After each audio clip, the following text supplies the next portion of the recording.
Ouf. Bonjour à tous, bonjour à toutes. Je suis dans tous mes états, je reprends la gym ce soir.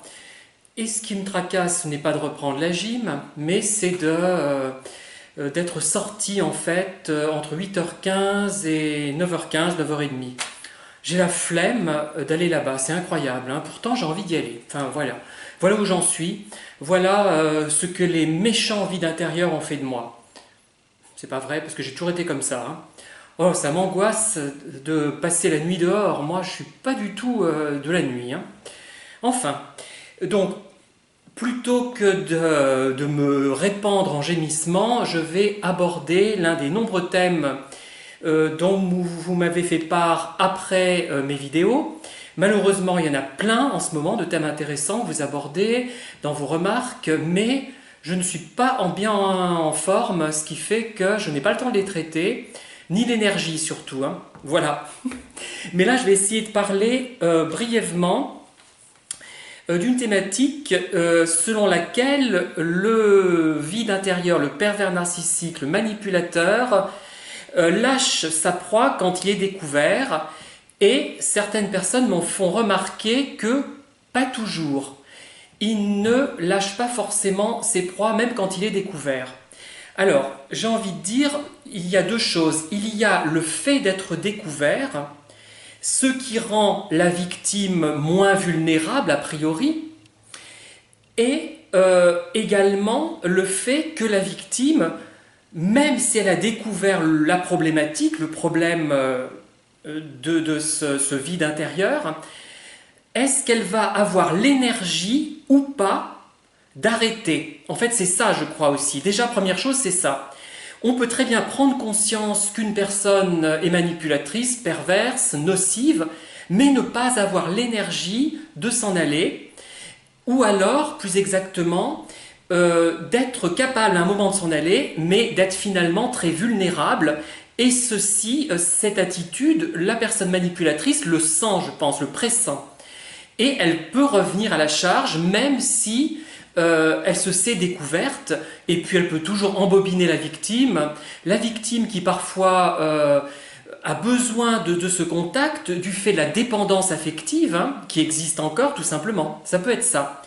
Et il y a aussi autre chose, une autre question à se poser. Donc, première question à se poser, est-ce que la victime est ou non dépendante? Même si elle a découvert la problématique, elle peut très bien ne pas avoir l'énergie de ne pas reprendre si elle est de nouveau sollicitée.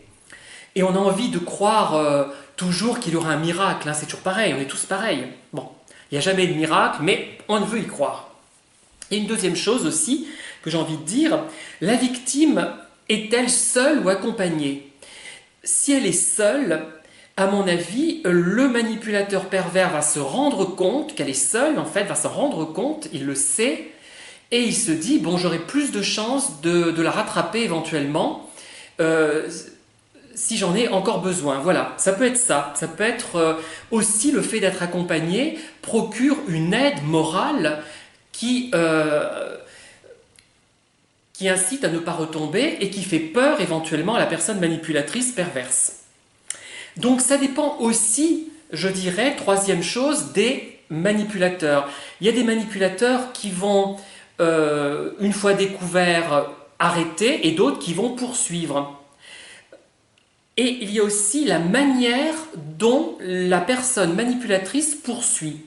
Elle peut poursuivre en harcelant directement la personne cible, oui, tout simplement, en la relançant, en lui envoyant des mails, des coups de fil, en lui faisant des visites même, mais elle peut également faire ça derrière son dos, c'est-à-dire continuer à entretenir le lien avec des personnes qui connaissent la victime et faire des dégâts derrière son dos, en dire du mal ou essayer de voir à son insu comment elle pourrait reprendre. Il y a peut-être deux choses, ça peut être ça aussi, hein, mais bon, quand elle fait tout derrière le dos de la victime, à la limite, la victime, si on n'en a pas conscience et qu'elle n'en subit pas les conséquences sur le plan du travail, sur le plan de l'association dans laquelle elle est engagée, sur le plan de sa vie privée, elle ne va pas forcément en subir vraiment les conséquences, hein, même si on dit du mal d'elle derrière son dos.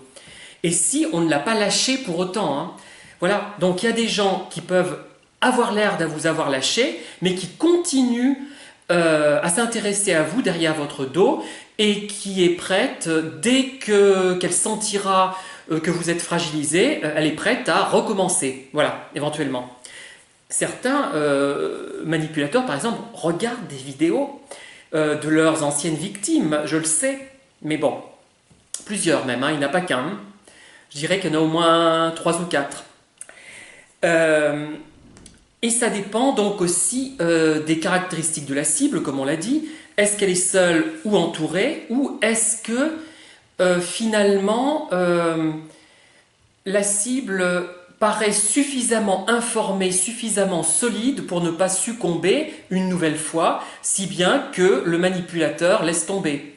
Le manipulateur peut également avoir d'autres victimes sous le coude. Si c'est un manipulateur qui vit seul chez lui, tellement il est impossible, tellement il est odieux, tellement c'est un pervers vraiment plus insupportable que les autres, il va se retrouver seul, donc là il va peut-être relancer sa victime. Hein.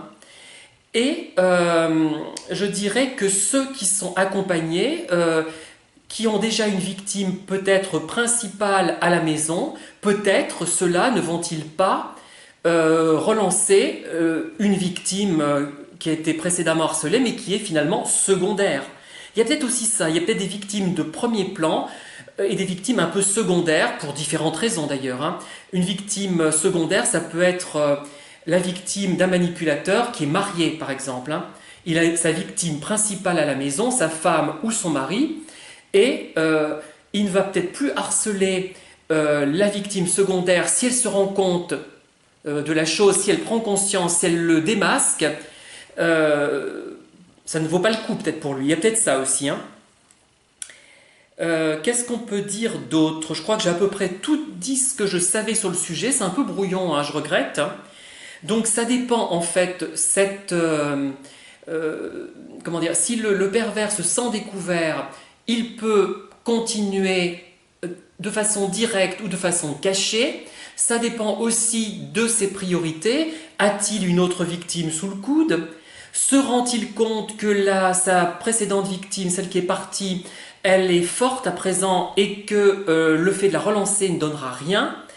Le harcèlement peut avoir lieu, mais de façon cachée. Bon, voilà, je crois que j'ai à peu près tout résumé.